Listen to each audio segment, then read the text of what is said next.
চাঁপাইনবাবগঞ্জে দুর্বার নেটওয়ার্ক ও নারীপক্ষের উদ্যোগে গতকাল মঙ্গলবার 25শে নভেম্বর বিকেল 3:30টায় নামশঙ্করবাটি পলাশপুর এলাকায় সমতা নারী উন্নয়ন সংস্থার নিজস্ব অফিসের হলরুমে নারী নির্যাতনের বিরুদ্ধে আন্তর্জাতিক প্রতিবাদ দিবস পালন করা হয়। এই বছরের প্রতিপাদ্য ছিল নারীর জন্য রাজনীতি করি, সহিংসতা রোধে একসাথে লড়ি। অনুষ্ঠানে সভাপতিত্ব করেন বৈশাখী মহিলা উন্নয়ন সমিতির সভানেত্রী মোসাম্মদ সেরিনা খাতুন। প্রধান অতিথি হিসেবে উপস্থিত ছিলেন Chapainawabganj chamber of commerce and ইন্ডাস্ট্রির পরিচালক মোহাম্মদ শহীদুল ইসলাম শহীদ। স্বাগত বক্তব্য প্রদান করেন দুর্বার নেটওয়ার্ক ও নারীপক্ষের 4টি জেলার দায়িত্বপ্রাপ্ত এবং সমতা নারী উন্নয়ন সংস্থার সভানেত্রী মোসাম্মদ আকসানা খাতুন।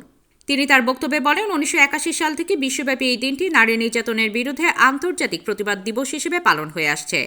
বাংলাদেশ পরিসংখ্যান ব্যুরোর 13ই অক্টোবর প্রকাশিত জরিপ অনুযায়ী দেশে প্রতি 4 জন নারীর মধ্যে 3 জন জীবনে কোনো না কোনো সময় নিকটতম সঙ্গীর দ্বারা সহিংসতার শিকার হয়েছেন।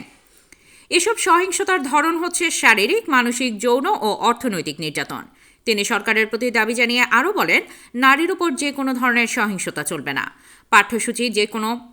পাঠ্যসূচি থেকে নারীর প্রতি অসম্মানজনক ও বৈষম্যমূলক শব্দ, ভাষা এবং বিষয়বস্তু বাতিল করতে হবে।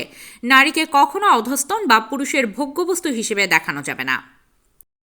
অনেক বাধা বিপত্তি পেরিয়ে তিনি কিন্তু আস্তে আস্তে উঠে দাঁড়িয়েছে। অনেক কাজ এখানে জেলা প্রশাসন থেকে আরম্ভ করে শহরের যত প্রোগ্রাম আছে ওনাকে দিয়ে করানো হয়।